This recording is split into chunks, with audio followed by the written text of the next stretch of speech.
സഹോദരെ, ഞാൻ അവതരിപ്പിക്കുന്നു സ്വാതന്ത്ര്യം അർദ്ധരാത്രി.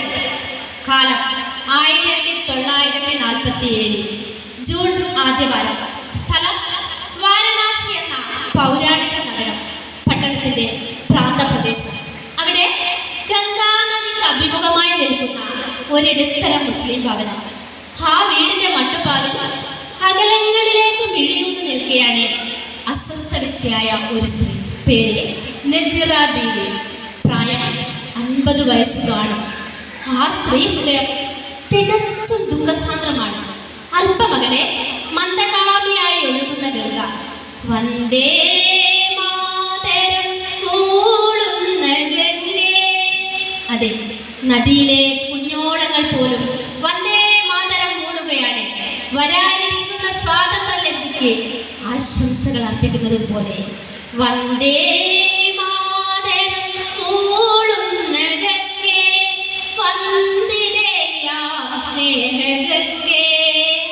ഭാരത മാതാവിൻ നെഞ്ചിലെ നൊമ്പരം നീ അറിയുന്നുവോ ഗംഗേ, ഗംഗേ നീ അറിയുന്നുവോ?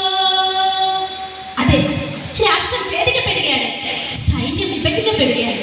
ഒപ്പം സൈനികരും. കരസേനയിലെ കർമ്മധീരരായ യോദ്ധാക്കളാണ് അമീർ ഖാനും അനുജൻ ആദം ഖാനും. നസീറ ബീവിയുടെ പ്രിയ പുത്രനാണ്. ആ സഹോദരന്മാരെ ഇരു രാജ്യങ്ങൾക്കുമായി പങ്കുവെക്കണമെന്ന് ഹിദായത്തുള്ള ഹൈദ്രോസ് മുഹമ്മദ് നജ്മുവിന്റെ കാര്യമാണ്. ധിക്കാരം. അതാണ് ഹിദായത്തുള്ളയുടെ മുഖമുദ്ര. അഹങ്കാരിയായ ആ മനുഷ്യന്റെ ആത്മാശക്തിയുള്ള വാക്കുകൾ.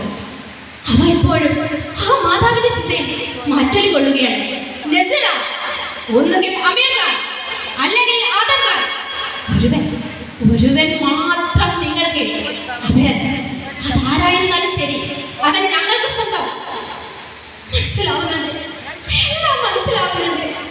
പൊന്ന് പങ്കുവയ്ക്കാം, പണം പങ്കുവയ്ക്കാം, പൊന്ന് മാലയ്ക്കായി പങ്കുവയ്ക്കാം. പക്ഷേ മനസ്സ് പങ്കുവെക്കുന്നത് എങ്ങനെ? സ്വന്തം മക്കളെ പങ്കുവെക്കുന്നത് എങ്ങനെ? തല്ലേണ്ടതാരെ കൊല്ലേണ്ടതാരെ, കുഞ്ഞുങ്ങളമ്മയ്ക്ക് സ്വന്തമല്ലേ?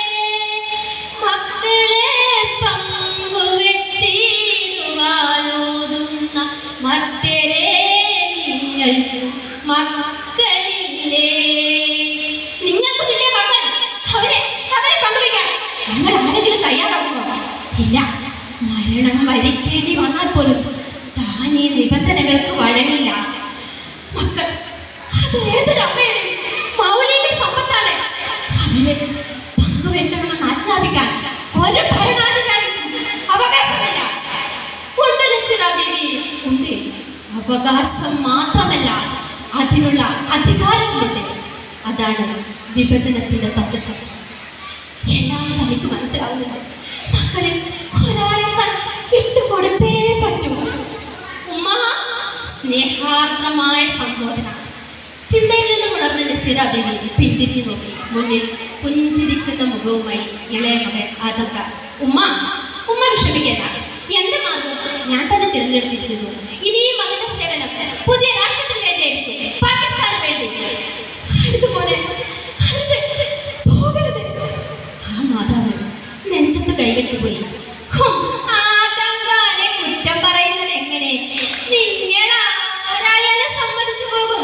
അത്രയ്ക്ക് ആകർഷകമല്ലേ ഹിദായത്തുള്ള നൽകിയ വാഗ്ദാനങ്ങൾ, സ്ഥാനമാനങ്ങൾ നൽകാം. അതെ, പുതിയ പാക് സൈന്യത്തിൽ ഉന്നത പദവി മാത്രമോ? രമ്യഹർമ്മ്യങ്ങൾ നൽകാം. അതെ, താമസിക്കാൻ രാജകീയ പ്രൗഢിയുള്ള മനോഹരമായ സൗധം. തീർന്നില്ല, സ്വർഗ സൗന്ദര്യം പോലും സൗഖ്യ ജീവിതം നൽകാം. വരും കാലം അത്രയും സ്വർഗതുല്യമായ ജീവിതം. ഭ്രമിച്ചുപോയി ആദം ഖാൻ, ഭ്രമിച്ചുപോയി. സ്ഥാനമാനങ്ങൾ നൽകാം, രമ്യഹർമ്മ്യങ്ങൾ നൽകാം, സ്വർഗ സൗന്ദര്യം പോലും സൗഖ്യ ജീവിതം നൽകാം. അപ്രതീക്ഷിതമായി കൈവന്ന സൗഭാഗ്യം സ്നേഹിക്കാൻ മാത്രം അറിയുന്ന മാതാവ് താങ്ങും തണലുമായി സഹോദരൻ, പിറന്ന നാട്, വളർന്ന മണ്ണ് എല്ലാം ആദംകാരമാണ്.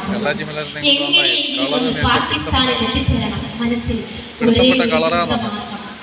വിട പറയും വേള സമാഗതമായി വേർപാടിന്റെയും വേദനയുടെയും അനുശേചനമായ നിമിഷം. ആദംകാരന്റെ അന്തരംഗത്തിൽ അജ്ഞാതമായ അവ്യക്തമായ ഒരു ഭീതി അവൻ ചുറ്റിലും നോക്കി. പണ്ട് കുട്ടിക്കാലത്ത് താൻ പിച്ച വെച്ച് നടന്നു പോവുക, താൻ ഒറ്റക്കിഴങ്ങ് നടന്നു നിലാവുള്ള രാത്രി ഈ പൂഴമണ്ണിലിരുന്ന് ഉമ്മ മൂളിത്തരാറുള്ള ഇമ്പമാർന്ന കവിതാശകലങ്ങൾ.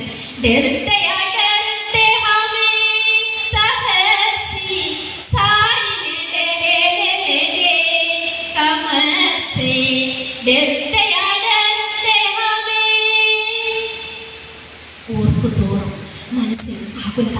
പാടില്ല, ചഞ്ചലഹൃദയനാകാൻ പാടില്ല. ആദംകാരൻ സ്വയം നിയന്ത്രിച്ചു. മുന്നിൽ നിറ കണ്ണുകളോട് നിസ്സഹായിയായി നിൽക്കുന്ന മാതാവ്. മകൻ പടിയിറങ്ങി പോകുന്നത് വിശുദ്ധ ഗ്രന്ഥമായ ഖുർആനിൽ ചുംബിച്ചുകൊണ്ടായിരിക്കണം. പെറ്റമ്മയുടെ പരിമിതമായ ആഗ്രഹം. അവനാ മഹത്ഗ്രന്ഥം ആദംകാരന്റെ കൈകളിലേക്ക് ചേർത്ത് വെച്ചു. മിഴികൾ അടച്ചു, മനം ഉരുകി പ്രാർത്ഥിച്ചു. സർവവും കാക്കുന്ന തമ്പുരാനേ, സർവചരാചര കാരുണ്യമേ, അല്ലാഹു കാരുണ്യ വൈഭവമെന്നും കുഞ്ഞിനു നേർവഴി ആകേണമേ, എൻ കുഞ്ഞിനു നേർവഴിയാകേണമേ. യാത്രയുടെ പ്രാരംഭഘട്ടം. സഞ്ചരിക്കാൻ കുതിരകൾ, നർമ്മസലാമത്തിന് കൂട്ടുകാർ. യാത്ര മണലാരണ്യത്തിലൂടെയല്ല, അഭിരാമമായ യാത്ര. ഊണില്ല, ഉറക്കമില്ല, ദിനചര്യകൾക്ക് മാർഗമില്ല. ചീറി അടുക്കുന്ന മണൽക്കാറ്റിൽ സഹയാത്രികരെ പോലും കാണാൻ കഴിയുന്നില്ല. ആരും ശ്രദ്ധിക്കുന്നില്ല. അതിനുള്ള സാവകാശവുമില്ല. വിശപ്പ്, ദാഹം, യാത്രാക്ഷീണം, തളർന്നുപോയി. പാടി തളർന്നുപോയി. അയ്യാവ് തുകൽ സഞ്ചിയുടെ കെട്ടഴിച്ചു. അതൊക്കെ ഞെട്ടി. ശൂന്യം. തുകൽ സഞ്ചി തികച്ചും ശൂന്യം. ഒരു തുള്ളി ജലം പോലുമില്ല. അല്ല, തൊണ്ട വരളുന്നു, കണ്ണിരുട്ടുകയായിരുന്നു. തനിക്ക് ചുറ്റും ഭൂമി വട്ടം കറങ്ങുന്നത് പോലെ ആദംകാരൻ ബോധം മറ്റും നിലം പതിച്ചു. രാവും പകലും പലകുറി മാറി മറഞ്ഞു. ആദംകാരൻ ബോധം മറ്റേ നിലത്ത് കിടക്കുകയാണ്. കൂട്ടുകാരത്രയും കടന്നുപോയി. സന്തത സഹചാരിയായ ഒട്ടകം പോലും മരുപ്പച്ച തേടി എങ്ങോ പോയി മറന്നു. തണുത്ത പ്രഭാതം. ആരോ തട്ടി ഉണർത്തിയ പോലെ ആദംകാരൻ ഞെട്ടി എഴുന്നേറ്റു. എവിടെയാണ് താൻ? എവിടെയാണ്? എല്ലാം നഷ്ടപ്പെട്ടിരിക്കുന്നു. താൻ ഒറ്റപ്പെട്ടിരിക്കുന്നു.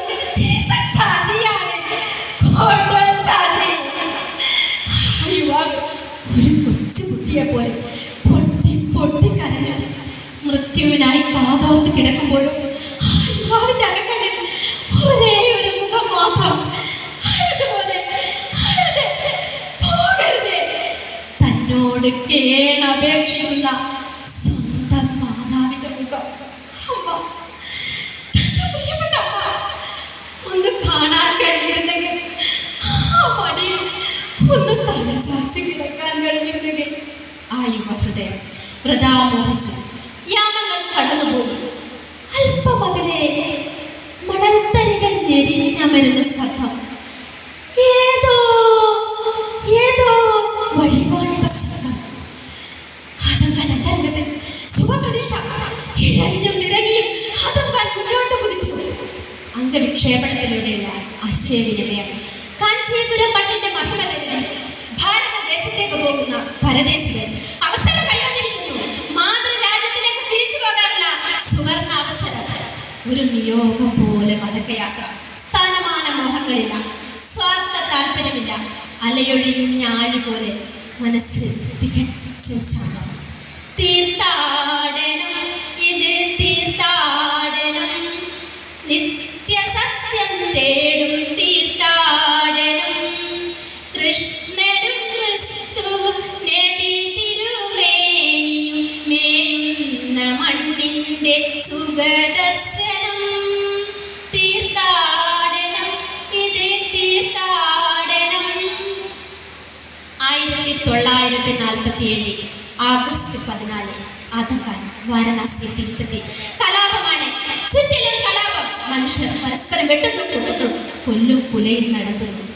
വഴിമത്തിയെ പലരിൽ നിന്നുമായി ആദം ഖാൻ വിവരങ്ങൾ പലതും അറിഞ്ഞു. ജ്യേഷ്ഠൻ അമീർ ഖാൻ ഇന്ത്യൻ സേനയിൽ ഉയർന്ന പദവിയിലാണ്. വീട്ടിൽ മാതാവ് മാത്രം. ലഹളബാധിത പ്രദേശമായതിനാൽ വീടിന് ചുറ്റും പട്ടാളക്കാർ കാവൽ നിൽക്കുന്നു. സത്യമായി ആദം ഖാൻ സ്വഗൃഹത്തിന് മുന്നിലെത്തി. പ്രതീക്ഷിച്ചതുപോലെ തന്നെ വീടിന് ചുറ്റും പട്ടാളക്കാർ കാവൽ. ആദം ഖാനെ കണ്ട പട്ടാളക്കാർ സംശയ ദൃഷ്ടിയോടെ ഒന്ന് നോക്കി. പാറി പറഞ്ഞ മുടി, കീറി പറഞ്ഞ വസ്ത്രം. ഭ്രാന്തനോ അതോ പിച്ചക്കാരനോ? ഭ്രാന്തൻ തന്നെ അവർ സ്ഥിരീകരിച്ചു. പിന്നെ അവർ അമാനിച്ചില്ല. ആദം ഖാനെ ഒരു കൊഴുത്ത പട്ടി കണക്കെ ആത്മനിന്ദ തോന്നിപ്പോയ നിമിഷം വീട്ടിൽ കയറിപ്പറ്റാനുള്ള പൂവഴി ആദം ഖാന്റെ അന്തരംഗത്തിൽ തെളിഞ്ഞു. സന്ധ്യ കഴിഞ്ഞിട്ട് ആദം ഖാൻ അടുത്തുള്ള പൊന്തക്കാട്ടിൽ പതുങ്ങിയിരുന്നു. നായിക മണികൾ പലവട്ടം മുഴങ്ങി. 10, 11, 12 കാഹളം. നാടൻ സ്വാതന്ത്ര്യം വിളംബരം ചെയ്യുന്ന ദിവ്യ കാഹളം. പട്ടാളക്കാർ അത്രയും ആഘോഷ ലഹരിയിലാണ്. ഇത് തന്നെ തക്കം. ആദം ഖാൻ പാത്തും പതുങ്ങിയും സ്വഗൃഹത്തിന് മുന്നിലെത്തി. ചുറ്റുമതിലിനടുത്ത് പോയി നിന്നു. മെല്ലെ ശ്രദ്ധയോടെ അതീവ സൂക്ഷ്മതയോടെ ചുറ്റുമതിലിൽ പൊത്തിപ്പിടിച്ച് കയറി. കൽമതിലിൽ കാൽപാത മൂന്നേണ്ട താമസം. ഒരു പട്ടാളക്കാരന്റെ ചാട്ടുള്ളി കണ്ണുകൾ ആദം ഖാൻ മേൽ പതിഞ്ഞു. ആ യോദ്ധാവിന്റെ ചൂണ്ടുവിരൽ തോക്കിന്റെ കാഴ്ചയിൽ അമർന്നു. ചുറ്റിലും പ്രകമ്പനം കൊള്ളുന്ന ആർത്തനാദം, ഹൃദയവേദകമായ അട്ടഹാസം. ആദം ഖാൻ നിലം പതിച്ചു. ഗംഗാ നദിയിലെ കുഞ്ഞോടങ്ങൾ നോക്കി ചിന്താവിഷ്ടയായിരിക്കുകയായിരുന്നു നസീറ ബീവി. അപ്രതീക്ഷിതമായി കേട്ട ആർത്തനാദം തന്റെ മകന്റെ തന്നെ. അവനൊരു കൊടുങ്കാറ്റ് കണക്കെ ശബ്ദം കേട്ട ദിശ ലക്ഷ്യമാക്കി ഓടി. വെളിച്ചത്തിൽ അവർ ആ കാഴ്ച കണ്ടു. പൂഴി മണ്ണിൽ കിടന്ന് പിടയുന്ന തന്റെ മകൻ. ശരീരത്തിൽ നിന്ന് ചീറ്റി ഒഴുകുന്ന രക്തം. മോനെ! ആദം ഖാനെ വാരിയെടുത്തു. നെറ്റിയിൽ തുരുതുരാ ചുംബിച്ചു. നിറ കണ്ണുകളോടെ തൊഴു കൈകളോടെ ആദം ഖാൻ യാചിച്ചു.